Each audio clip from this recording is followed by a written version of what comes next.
ये दर्द भरी कहानी एक लड़की की है। दुनिया में लड़की होना ही जीवन को काफ़ी कठिन बना देता है। और जब आप दिखने में अच्छे ना हो, पढ़ाई लिखाई में भी अच्छे ना हो, तो सोचिए कठिनाई का लेवल क्या होता होगा। संध्या बचपन से ही पढ़ाई लिखाई में कमज़ोर थी। रंग उसका सांवला था, नाक नक्शा भी बाकी लड़कियों की तुलना में उतना खास न था। ऊपर से भगवान ने दांतों की बनावट भी टेढ़ी मेढ़ी दी थी।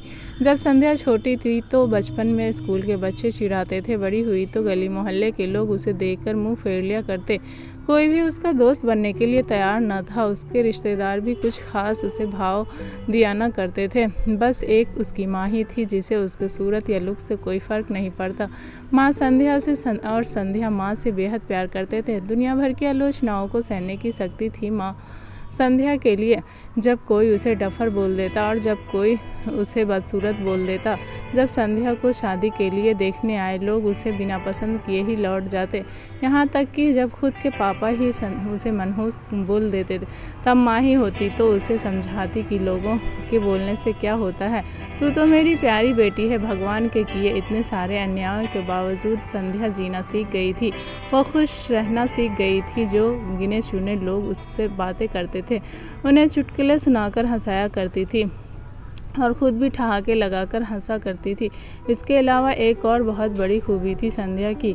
उसे खाना बनाने में बहुत मज़ा आता था। उनका बनाया खाना खाकर जो स्वाद आता था वह उनको तृप्त कर जाता था। और उसमें अपने आप ही तो नहीं आया था। दुनिया के ठुकराए जाने के बाद उसने अपना सारा समय खाने की रेसिपीज़ की किताबें और रेडियो टीवी चैनल्स को समर्पित कर दिए थे। संध्या की तारीफ़ तो कोई भी नहीं करता, लेकिन उसके हाथों के बने खाने की तारीफ़ वह हर व्यक्ति करता जो उसे चखता। इस एक गुण की वजह से संध्या अपने आजू बाजू की औरतों में फेमस हो गई थी। जिसे भी खाना पकाना सीखना हो या कुछ नया पकवान बनाना सीखना हो तो वह संध्या के पास आती और संध्या भी खुशी खुशी उसे सब सिखाती। उसके पास आने वाली हर औरतें अच्छा खाना बनाना सीख जाती। लेकिन लाख कोशिश करने के बाद भी संध्या की हाथों का वह जादू जो सबके मन को तृप्त कर जाता, वह कोई ना सीख पाता। संध्या की ज़िंदगी इन्हीं उतार चढ़ाव के साथ कट रही थी। एक बार फिर से माँ बाप ने जीतोड़ कोशिश की और एक फैमिली को संध्या को देखने के लिए मना लिया और अगले दिन लड़का संध्या को देखने आने वाला था। संध्या को इस बात की खबर होने पर वह दुखी और गुस्सा हो गई कि बिना पूछे पता नहीं क्यों माँ बाप लड़कों को बुला लेते हैं और उसका मजाक बना देते हैं। माँ ने संध्या को समझाया कि ऐसा ही होता है। कोई भी बेटी अपने माँ बाप के यहाँ हमेशा नहीं रहती। उसे एक दिन शादी करके जाना ही पड़ता है। अगले दिन संध्या सुबह सुबह ही अपने लड़के वालों के आने से पहले सज संवर कर कहीं निकल गई थी।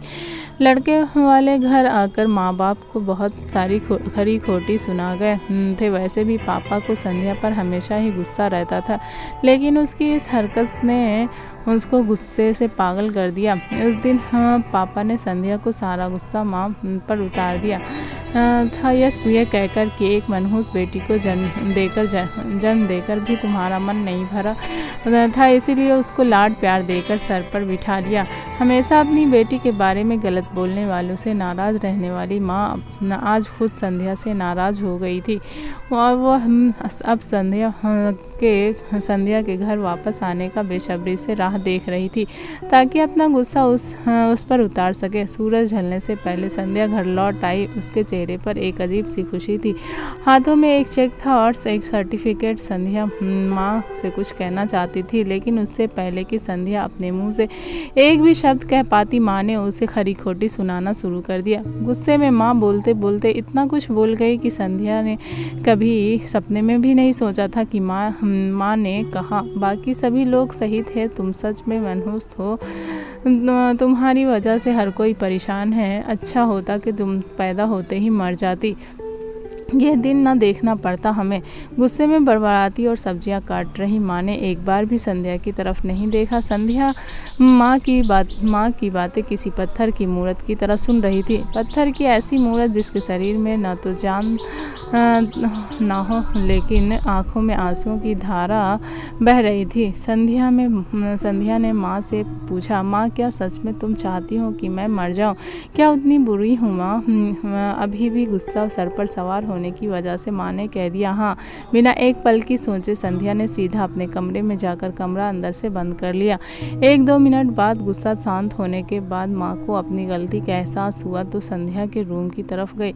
उन्हें पता चला कि संध्या ने रूम को अंदर से बंद कर लिया है। गुस्से में कुछ कर न ले इसलिए माँ ने तुरंत पापा को इस बात की खबर दी। दोनों ने काफ़ी दरवाज़ा खोलने के बाद कोशिश की, लेकिन जब नाकामयाब रहे तो दरवाज़ा तोड़ दिया। अपने स्कार्फ से फांसी का फंदा तैयार कर संध्या पंखे से लटक रही थी। ज़्यादा वक्त नहीं हुआ था, ये सिर्फ बेहोश हुई थी।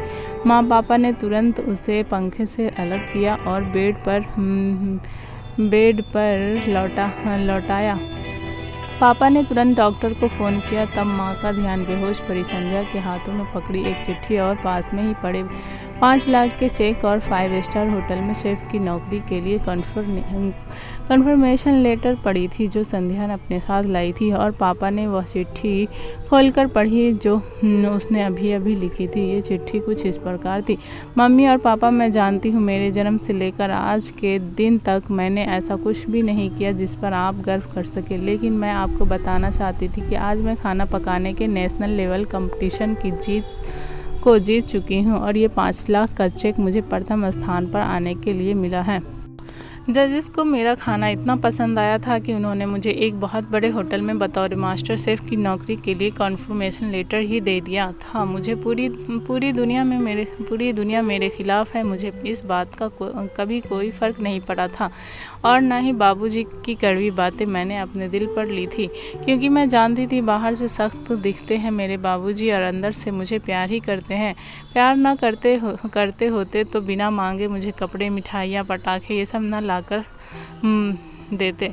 माँ के प्यार को कोई क्या बयां कर सकता है। मेरी माँ मेरे लिए मेरी सारी दुनिया थी। जब माँ मेरे साथ होती मुझे किसी बात की परवाह न होती। मेरी माँ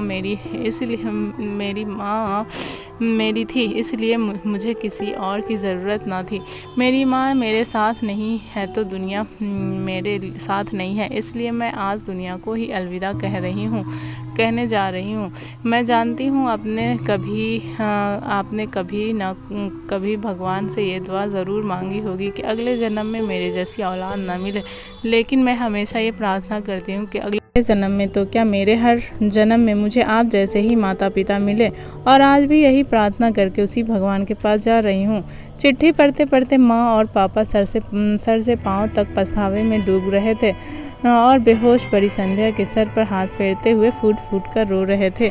दोस्तों, अगर हमारी ये कहानी आपको पसंद आती है तो लाइक, शेयर, सब्सक्राइब करें।